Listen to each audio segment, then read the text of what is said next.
आयुष्यात पहिल्यांदा CID सारखा शोध घेण्याचा अनुभव आज आला. आज बसमध्ये आमच्यासोबत जे घडलं त्याची कल्पनासुद्धा नव्हती. पण स्वामींच्या कृपेमुळे आम्ही थोडक्यात वाचलो. नेमकं काय घडलं हे जाणून घेण्यासाठी हा व्हिडिओ शेवटपर्यंत नक्की बघा. मे महिना म्हणजे लग्न आणि अनेक मंगल कार्याचा महिना म्हणून आम्ही दोघेही आज गावाकडे निघालो. जायच्या आधी मी लवकर उठून माझ्या लहान धीराचा डब्बा आणि संध्याकाळचं जेवण बनवून ठेवलं. घर आवरलं आणि आम्ही वेळेतच सकाळी 5:30ला निघालो. जाताना आम्ही दोघेही खूप आनंदात आणि एक्सायटेड होतो. आवडीचा नाश्ता केला लोणावळ्यामध्ये आणि मग थोडा वेळ झोपलो. पुढे चाकणमध्ये आल्यावर बसमध्ये एवढी गर्दी झाली, त्या गोंधळाच्या आवाजाने आमची दोघांचीही झोपमोड झाली. निखिलने वर ठेवलेली माझी बॅग पाहिली तर बॅगच गायब होती. क्षणभर आम्ही दोघेही पूर्णपणे घाबरलो. त्या बॅगमध्ये माझा ऑफिसचा लॅपटॉप आणि महत्त्वाचं सामान आणि थोडंफार मेकअपचं असं काही सामान होतं. मला सर्वात जास्त माझ्या लॅपटॉपची काळजी वाटत होती. बसमधल्या सगळ्या लोकांनी आम्हाला खूप धीर दिला.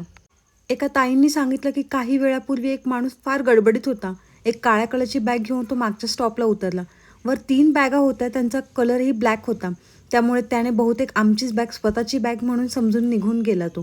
त्यानंतर तिथून एक लिंक आम्ही जोडून लागलो.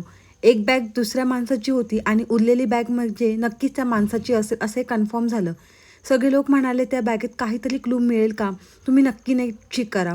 निखिलने लगेच बॅग उघडून पाहिली. त्यात त्याचं रोजचं वापरायचं सामान होतं. नीट बॅग चेक केल्यावर आम्हाला त्याच्यामध्ये महिंद्रा कंपनीमधल्या 2 रिसिप्ट मिळाल्या. त्यावर 2 नंबर होते. पहिला नंबर तर लागलाच नाही, पण दुसरा नंबर लागला. कंपनीतून फोन उचलला आणि आम्ही त्यांना घडलेला सगळा प्रकार सांगितला.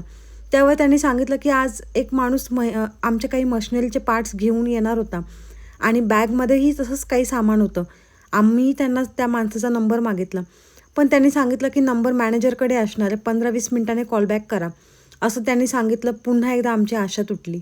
मला तर रडायलाच आलं होतं.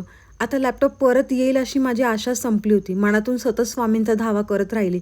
बसमध्ये लोक सतत आम्हाला धीर देत होते. त्यांनी निखिलला पुढच्या स्टॉपला उतरून मागे जाऊन बॅग घ्यायला सांगितलं. मी एकटी घरी जायला तयार नव्हते, पण सगळ्यांनी मला समजावलं की तू एवढा विचार करू नको, तुला तुझी बॅग नक्कीच मिळेल. त्यानंतरचा सगळा प्रवास मी एकटीने केला. सतत स्वामींचं नाव घेत फोनची वाट बघत. थोड्या वेळाने निखिलचा फोन आलाच आणि आनंदाची बातमी मिळाली. त्या माणसाने त्याच्या मॅनेजरकडून तो सेलरचा नंबर घेतला. त्यानंतर त्याचं बोलणं झालं आणि शेवटी दोघांनी कुठे भेटायचं ते ठरवलं. त्याच्या निष्काळजीपणामुळेच त्याला खूप समजवलं. त्याच्या एका चुकीमुळे आम्हाला जितका त्रास झाला तितकं त्यालाही सुद्धा झाला. शेवटी आम्हाला बॅग सुखरूप परत मिळाली. त्या क्षणी खरंच जीवात जीव आला. माझ्या बॅगमध्ये कोणतेही कॉन्टॅक्ट नव्हते. जर त्याच्या पण बॅगमध्ये काहीच क्लू मिळालं नसतं तर आज खूप मोठं नुकसान झालं असतं आणि आज पुन्हा एकदा स्वामींचा चमत्कार मला अनुभवायला मिळाला. दिवसाचा शेवट खरंच गोड झाला. भेटूया आपण नेक्स्ट व्लॉगमध्ये. Bye bye.